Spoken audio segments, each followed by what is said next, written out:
Ma famille a ouvert un fonds universitaire pour chaque petit enfant, sauf pour ma fille. Elle se mariera probablement de toute façon, a dit ma mère. Ils ont investi 35 000 $ dans les fils de mon frère. Je suis resté calme. 4 ans plus tard, lorsque ces comptes furent nécessaires, ils ont découvert. Avant de commencer l'histoire, n'oubliez pas d'aimer et de vous abonner à la chaîne pour voir plus d'histoires comme celle-ci. Ma mère m'a regardé droit dans les yeux et a dit « Nous avons ouvert des fonds universitaires pour tous les petits-enfants, sauf Mélodie ». Ces mots sont restés suspendus dans l'air, une gifle que j'aurais dû voir venir, mais qui, d'une manière ou d'une autre, m'avait échappé. Quand j'ai demandé pourquoi ma fille était exclue de cette bénédiction familiale, elle a haussé les épaules avec cette cruauté désinvolte que seule une mère peut perfectionner. Soyons réalistes, dit Anne. Elle va probablement se marier de toute façon. Les garçons ont plus besoin d'éducation. Ils auront des familles à charge. Je m'appelle Diane Brennan, j'ai 38 ans. Et à cet instant, assise à la table à manger en acajou de mes parents, j'ai senti mon monde entier basculer. Mais je n'ai pas explosé. Je n'ai pas crié. J'ai simplement hoché la tête et continué à couper ma dinde pendant que ma mère annonçait qu'ils avaient investi 35 000 $ dans l'avenir de chacun des fils de mon frère. 35 000 $ chacun pour Bryce et Cole, mes neveux qui passaient plus de temps sur leur PlayStation que sur leurs devoirs. 0 pour Mélodie, ma fille, qui lisait des revues médicales depuis l'âge de 12 ans. Ma mère, Ruth Brennan, avait toujours été la gardienne financière de la famille. À 65 ans, elle portait son contrôle comme son collier de perles, poli et ostentatoire.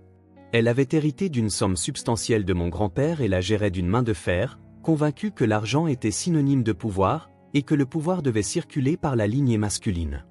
Mon père, Frank, avait passé 30 ans à distribuer le courrier et 10 ans de retraite à véhiculer les opinions de ma mère comme si elles étaient les siennes. Les garçons vont faire de grandes choses, a poursuivi ma mère, rayonnante, en regardant mon frère, Todd, assis en face de moi avec sa femme, Janine. Todd leur enseigne déjà l'immobilier. Ils seront des bâtisseurs d'empire, tout comme leur père. Todd a eu la décence d'avoir l'air mal à l'aise, se tortillant sur sa chaise tandis que sa femme hochait la tête avec enthousiasme. Todd avait 40 ans, 2 ans de plus que moi, et avait bâti ce que tout le monde appelait une entreprise immobilière prospère. Ce qu'il ne mentionnait pas, c'était les 3 refinancements hypothécaires et les renflouements constants de notre mère lorsque les affaires tournaient mal. Ses jumeaux, Bryce et Cole, avaient 15 ans et étaient des copies conformes de leur père, charmants, confiants, et voguant à travers la vie sur l'hypothèse d'un succès hérité. Bâtisseur d'empire, ai-je répété doucement, jetant un coup d'œil à Mélodie, assise à côté de moi, les mains croisées sur ses genoux. À 14 ans, elle avait le sang-froid de quelqu'un ayant le double de son âge, une compétence qu'elle avait acquise en regardant les adultes ignorer son existence à chaque réunion de famille. Elle avait remporté le concours scientifique de l'État 3 mois plus tôt avec un projet sur les neurotransmetteurs que même moi, infirmière diplômée, j'avais du mal à comprendre pleinement. Pas une seule personne à cette table ne l'avait félicité. Et l'empire de Mélodie, ai-je demandé, ma voix aussi stable que l'eau d'un lac avant une tempête. Ma mère a ri. Le son a résonné dans la salle à manger comme du verre brisé. Oh, Diane, chère Diane, si idéaliste. Mélodie est une fille charmante, vraiment. Joli visage, manière douce. Elle fera une merveilleuse épouse à quelqu'un. Pourquoi gaspiller de l'argent dans des études de médecine alors qu'elle arrêtera dès que les bébés arriveront? Elle veut être neurochirurgienne, ai-je dit. Elle a 14 ans. L'année dernière, elle voulait être astronaute. Les filles ont des rêves et ensuite elles ont des bébés. C'est la biologie, ma chère. Frank a hoché la tête sagement, polissant ses lunettes avec sa serviette. Ta mère a raison. Nous avons investi judicieusement dans l'avenir des garçons. Les valeurs traditionnelles ont toujours une signification dans cette famille. Les valeurs traditionnelles. L'expression qui avait hanté toute mon existence au sein de cette famille. Les valeurs traditionnelles qui signifiaient que j'avais travaillé de nuit tout au long de mes études d'infirmière pendant que mon frère bénéficiait d'une bourse complète pour son école de commerce. Les valeurs traditionnelles qui signifiaient que j'étais félicité pour mon sacrifice en tant que mère célibataire tout en étant simultanément blâmé pour mon échec à maintenir un mari en vie, comme si le chauffard ivre qui avait tué Marcus m'avait consulté au préalable. De plus, a ajouté Janine, sa voix douce comme du miel teinté d'une fausse sympathie, les soins infirmiers sont une si bonne carrière pour toi, Diane. Des horaires flexibles pour une mère célibataire. Mélodie pourrait suivre tes traces. Les infirmières sont si importantes. La condescendance dégoulinait de chaque mot. Janine, qui n'avait pas travaillé un seul jour depuis qu'elle avait épousé mon frère, passait ses après-midi au club de golf à organiser des déjeuners de charité où des femmes riches se félicitaient d'avoir amassé de l'argent qu'elles n'avaient jamais gagné. J'ai regardé chaque visage autour de cette table. Ma famille, les gens qui étaient censés nous aimer et nous soutenir inconditionnellement. Ils venaient de mettre un prix sur la valeur de ma fille et l'avaient trouvée insuffisante. 35 000 $ pour chaque garçon. Rien pour la fille qui récitait le tableau périodique à l'âge de 7 ans, qui faisait du bénévolat à l'hôpital les week-ends, et qui rêvait de découvrir des remèdes aux maladies qui avaient emporté son père. Merci de me l'avoir fait savoir, ai-je finalement dit, ma voix calme comme un moniteur cardiaque plat.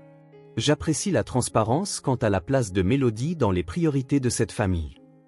4 ans plus tard, lorsque ces précieux comptes seraient désespérément nécessaires et mystérieusement vides, lorsque la mâchoire de ma mère tomberait sur sa poitrine de stupeur, lorsque tout ce qu'ils avaient bâti sur leurs préjugés s'effondrerait, je me souviendrai de cet instant. Le moment où ils m'ont montré exactement qui ils étaient, le moment où j'ai décidé de leur montrer exactement qui nous pouvions devenir. Les dîners du dimanche de la famille Brennan étaient sacrés, gravés dans nos calendriers comme des commandements. Chaque semaine, sans faute, 3 générations se réunissaient autour de la table à manger en acajou de mes parents dans leur maison victorienne de Cincinnati, héritée par ma mère et traitée comme un sanctuaire des valeurs familiales convenables. J'avais assisté à ces dîners pendant 38 ans. D'abord en tant que fille, apprenant à mettre la table correctement, puis en tant que mère célibataire, enseignant à ma propre fille à sourire poliment tout en étant ignorée. Mon mari, Marcus, était mort depuis 12 ans. Un chauffard-ivre sur l'autoroute I-75 avait mis fin à sa vie alors que Mélodie n'avait que 2 ans, me laissant avec une enfant en bas âge, une hypothèque et un diplôme d'infirmière que je venais d'obtenir. L'argent de l'assurance est allé directement aux factures et à l'avenir de Mélodie. Chaque sou était comptabilisé dans des feuilles de calcul que je mettais à jour mensuellement. Alors que d'autres veuves auraient pu s'effondrer, j'ai bâti notre vie brique par brique, quart de travail par quart de travail, travaillant des rotations de 12 heures dans l'unité cardiaque du Cincinnati General. « Ta mère fait de son mieux », disait Ruth aux visiteurs, parlant de moi comme si je n'étais pas juste là. Ce n'est pas facile pour une femme seule. Dieu merci, elle a le soutien de sa famille. Le soutien familial. Cela signifiait des dîners du dimanche où ma mère critiquait mes choix parentaux tout en louant la femme de Todd, Janine, pour ses centres de table dignes de Martha Stewart. Cela signifiait des cadeaux de Noël où les garçons recevaient des appareils électroniques coûteux tandis que Mélodie recevait des déguisements et des trousses de maquillage jouets. Cela signifiait regarder mon père enseigner à Bryce et Cole les investissements tout en disant à Mélodie qu'elle avait une si jolie écriture, quand elle lui montrait son bulletin parfait. Mon frère Todd avait ce que mes parents appelaient le rêve américain. Il avait épousé Janine dès la sortie de l'université, une membre de sororité avec des mèches blondes et un fonds en fiducie qui l'avait aidé à lancer son entreprise immobilière. Il vivait dans une maison avec des colonnes à l'avant, le genre qui criait au succès à quiconque passait en voiture.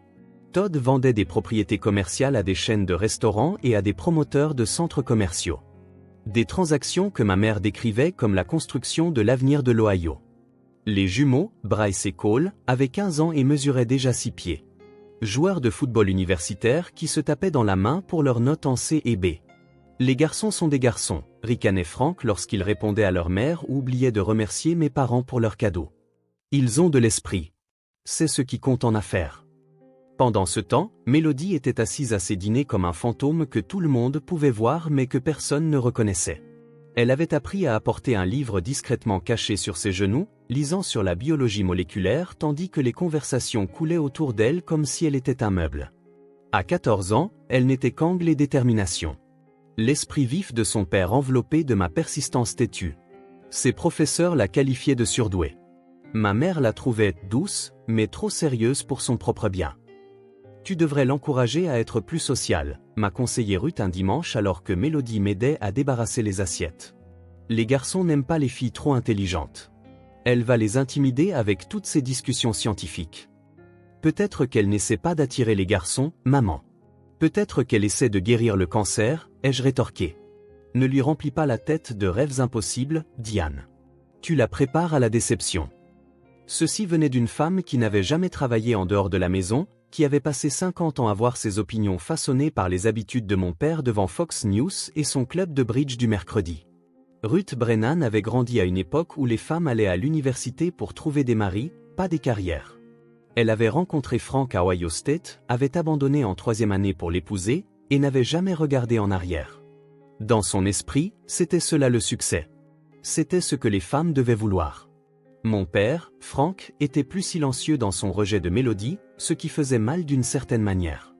Il avait été facteur pendant 30 ans, fier de sa pension fédérale et de sa capacité à subvenir aux besoins. Quand il a pris sa retraite, il a complètement remis les finances familiales à ma mère, se contentant de bricoler dans son atelier de garage et d'éviter les conflits. « Ta mère gère ces choses », disait-il chaque fois que j'essayais de lui parler directement des affaires familiales. La fiducie familiale de mon grand-père était substantielle, bien que personne ne parlât de chiffres exacts.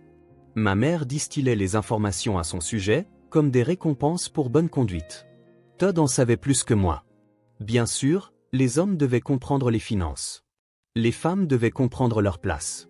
Diane gagne bien sa vie à l'hôpital, disait ma mère à ses amis de l'église. Bien sûr, c'est du travail par quart. Pas idéal pour une femme avec un enfant, mais quel choix a-t-elle ? Le choix. Tout dans le monde de ma mère se résumait au choix que les femmes n'auraient pas dû faire. N'auraient pas dû poursuivre des carrières exigeant de longues heures. N'auraient pas dû élever des filles à rêver au-delà de leurs circonstances.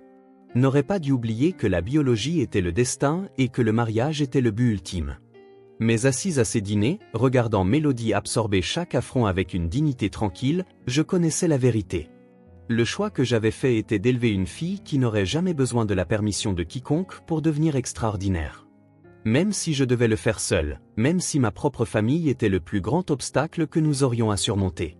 Tout a changé lors du dîner de Thanksgiving, quand Mélodie avait 14 ans. La salle à manger sentait le romarin et la sauge. La porcelaine de ma mère brillait sous le lustre, et 5 tartes étaient alignées sur le buffet comme des soldats. Ruth avait passé 3 jours à préparer, orchestrant le repas avec la précision d'un général planifiant une invasion. C'était sa fête préférée, celle où elle pouvait exposer la famille comme des trophées, preuve de sa matriarcat réussie. Ma mère a fait teinter son verre en cristal avec une cuillère en argent, se tenant à la tête de la table avec le sourire satisfait de quelqu'un sur le point d'annoncer une nouvelle bouleversante.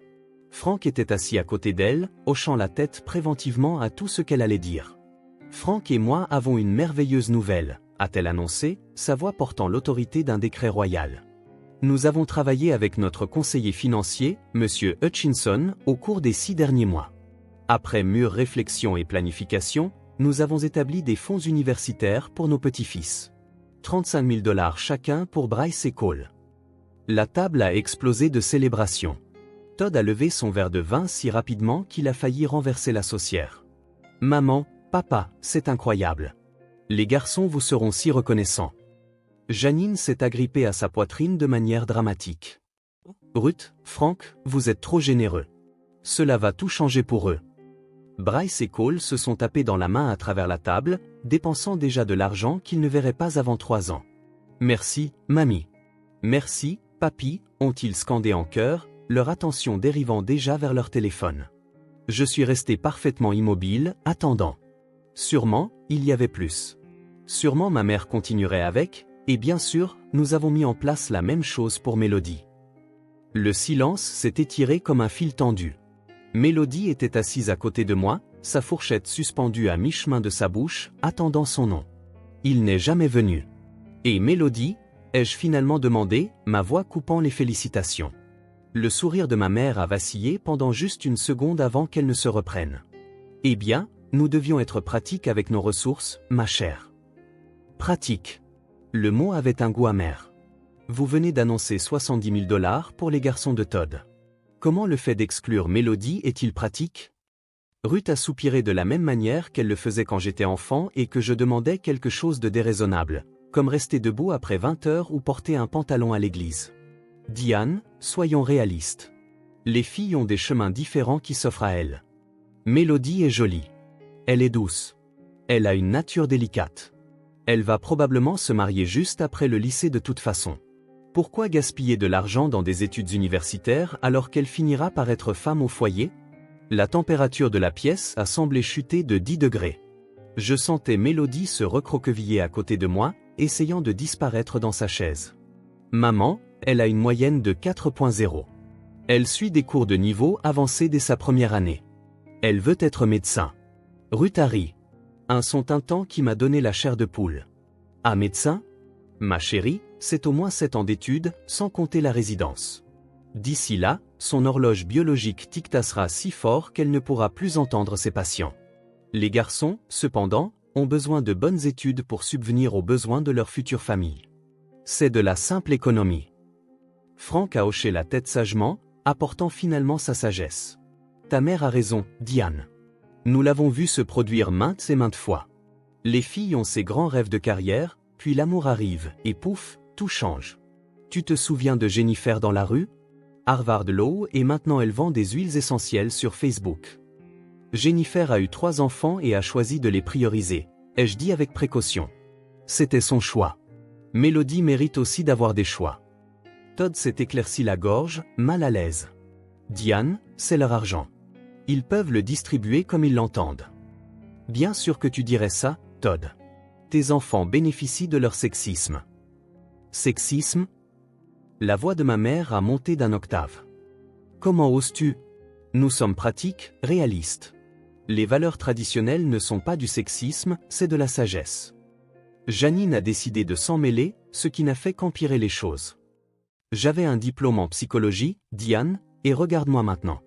La plus heureuse que j'ai jamais été, à la maison avec les garçons, soutenant la carrière de Todd. Ce diplôme était un gaspillage de l'argent de mes parents. Alors pourquoi tes parents n'ont-ils pas demandé un remboursement, ai-je riposté. Diane, a claqué ma mère. Tu es ridicule et tu gâches Thanksgiving. La décision a été prise. Les documents sont signés. Les comptes sont établis. Si tu crois vraiment à cette sottise de docteur, tu peux payer toi-même. Tu gagnes un salaire décent en tant qu'infirmière. J'ai regardé autour de la table, ma famille. Todd évitait mon regard, soudain fasciné par sa sauce au canneberge. Janine pinçait les lèvres en signe de désapprobation. Mes parents étaient unis dans leurs convictions. Et Mélodie, ma fille brillante et ambitieuse, fixait son assiette, les larmes menaçant de couler. Vous avez raison, ai-je dit doucement. Je paierai moi-même, chaque centime. Et quand Mélodie deviendra la neurochirurgienne qu'elle rêve d'être, quand elle sauvera des vies et changera le monde, je veux que vous vous souveniez de cet instant. Je veux que vous vous souveniez que vous avez regardé une jeune femme brillante et que vous n'avez vu qu'une future femme au foyer. Je veux que vous vous souveniez que vous avez choisi d'investir dans la médiocrité plutôt que dans l'excellence à cause de ce qu'il y a entre leurs jambes. Cette nuit-là, alors que je couchais Mélodie, elle m'a posé une question qui m'a brisé le cœur en morceaux que je continue de retrouver des années plus tard. Maman, est-ce que je vaux moins parce que je suis une fille? Jamais, ai-je dit, assise au bord de son lit et prenant ses mains dans les miennes. Tu vaux tout, et je vais le prouver. Non pas à eux, mais à toi. Mais mamie a dit que les filles n'ont pas besoin d'éducation. Peut-être qu'elle a raison. Peut-être que je perds mon temps à rêver d'études de médecine. J'ai allumé sa lampe de chevet pour qu'elle puisse bien voir mon visage. Ta grand-mère a tort. Elle a eu tort toute sa vie, et elle a trop peur de l'admettre.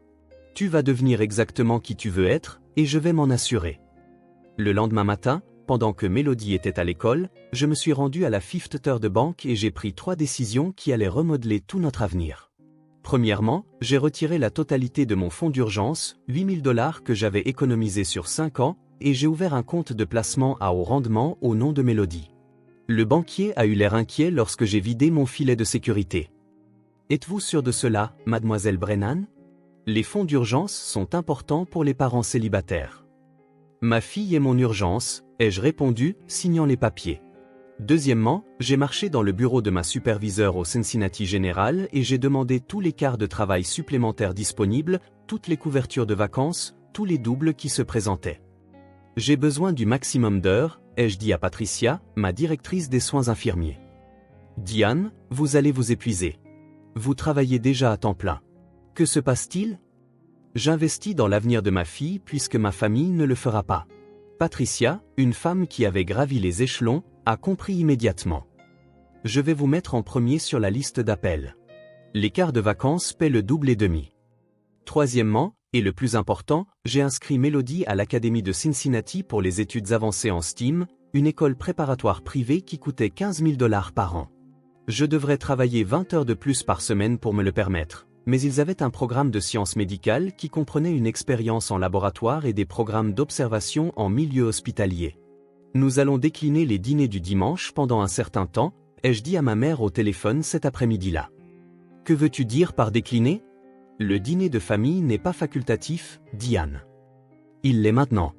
Mélodie a des engagements académiques le week-end. Sa nouvelle école a une programmation le samedi. Nouvelle école? Quelle nouvelle école? L'école publique n'est pas assez bonne?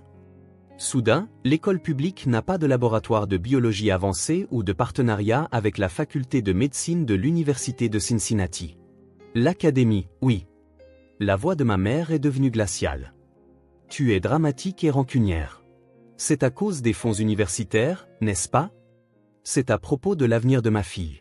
Si vous n'y investissez pas, je le ferai. Tu l'empoisonnes contre sa famille, dit Anne, tu lui remplis la tête d'attentes irréalistes. Quand elle échouera, et elle échouera, ce sera ta faute. J'ai raccroché sans répondre. L'horaire que j'ai maintenu pendant les 2 années suivantes a été brutal. Du lundi au mercredi, je travaillais des quarts de jour de 12 heures. Le jeudi et le vendredi, je prenais des quarts de soir aux urgences. Le samedi, je travaillais comme infirmière privée pour des patients fortunés qui payaient en espèces. Les dimanches, qui étaient les jours de dîner de famille, je les passais avec Mélodie à réviser ses devoirs, discuter de ses projets et lui enseigner la littératie financière. Ceci est un calculateur d'intérêts composés, lui ai-je montré sur mon ordinateur portable un dimanche. Si nous investissons 100 $ par mois, à partir de maintenant, au moment où tu seras en faculté de médecine, tu auras des fonds significatifs. Mais maman, tu es épuisée. Je te vois t'endormir à la table de la cuisine. Épuisement temporaire pour des gains permanents, lui ai-je dit. De plus, chaque heure que je travaille est une heure investie dans quelqu'un qui va changer le monde. Je lui ai enseigné les actions, les obligations, les fonds communs de placement. Nous avons ouvert un petit compte de courtage avec 500 $, et je l'ai laissé prendre les décisions d'investissement. Elle a fait des recherches pendant des heures, choisissant finalement 3 entreprises technologiques qui, selon elle, allaient croître. En un an, ces 500 $ étaient devenus 2000. Pendant ce temps, j'ai observé sur les réseaux sociaux mes neveux naviguer à travers le lycée. Bryce publiait des photos de fêtes tous les week-ends. Cole partageait des vidéos de lui jouant à des jeux vidéo au lieu d'étudier. Leurs notes, lorsque Janine s'en vantait occasionnellement, étaient au mieux des C et des B. Les garçons mûrissent plus tard, commentait ma mère sur Facebook. Ils rattraperont leur retard quand ça comptera. Ma mère appelait tous les mois, laissant des messages vocaux qui allaient de l'incitation à la culpabilité à des accusations pures et simples. « Tu détruis cette famille », disait un message. « Mélodie a besoin de ses grands-parents, et tu lui refuses cette relation par rancune. » Mais je ne refusais rien à Mélodie. Je lui donnais tout ce que ma famille ne lui donnerait pas, la croyance en ses capacités, l'investissement dans ses rêves, et la preuve que sa valeur n'était pas déterminée par son sexe, mais par sa détermination. Chaque matin épuisant, chaque pause déjeuner manquée, chaque quart de vacances était une brique dans la fondation de son avenir. 4 années ont passé comme un flou de quart à l'hôpital et de sessions d'études nocturnes. Mélodie, maintenant âgée de 18 ans, avait été acceptée à l'université Johns Hopkins avec une bourse partielle pour l'après-médecine. Le matin de sa fête de remise des diplômes, à laquelle mes parents avaient accepté à contre-cœur d'assister après des mois d'appels téléphoniques hésitants de mon père, la Mercedes argentée de Todd s'est garée dans mon allée 1 heure plus tôt. Il en est sorti l'air d'avoir vieilli d'une décennie du jour au lendemain. Son assurance habituelle de vendeur confiant avait disparu, remplacée par quelque chose qui ressemblait dangereusement à de la panique. Diane, j'ai besoin de te parler tout de suite, seul. Nous nous sommes tenus sur mon porche d'entrée. L'air matinal était vif, et Todd passait constamment ses mains dans ses cheveux, une habitude nerveuse de l'enfance que je n'avais pas vue depuis des années. Les fonds universitaires ont disparu, a-t-il dit sans préambule. Qu'est-ce que tu veux dire par disparu? Je veux dire disparu, vide. 70 000 $ se sont envolés. Sa voix s'est brisée sur le dernier mot. J'ai posé ma tasse de café avec précaution, mon esprit s'emballant. Comment est-ce possible? C'étaient des comptes protégés. Maman m'a donné accès, à Janine et moi, l'année dernière. Elle a dit que nous étions fiduciaires puisque les garçons approchaient de l'âge d'aller à l'université. Janine pensait que c'était de l'argent familial général, comme un compte d'épargne que nous pouvions gérer. Elle a tout investi dans l'entreprise de son ami, un plan de marketing multiniveau d'huiles essentielles. Nous avons tout perdu. Les 2 comptes sont complètement vidés. Le poids de ces mots s'est installé entre nous comme un arbre tombé. Maman est au courant? je dois lui dire aujourd'hui. Les garçons viennent de recevoir leur lettre d'acceptation. Bryce a été accepté à Ohio State. Cole au Cincinnati State Community College. Nous avons besoin de ces fonds, Diane. Sa voix s'est complètement cassée maintenant. J'ai hypothéqué au maximum. 3 propriétés sous l'eau. Le marché immobilier a chuté avec les récentes hausses de taux d'intérêt. Je n'ai plus rien. Nous n'avons plus rien. Et Janine, elle pleure dans la voiture. Elle ne savait pas que c'était des fonds universitaires. Elle pensait qu'elle aidait, qu'elle investissait dans une valeur sûre. Son ami a promis le triple des rendements en 6 mois.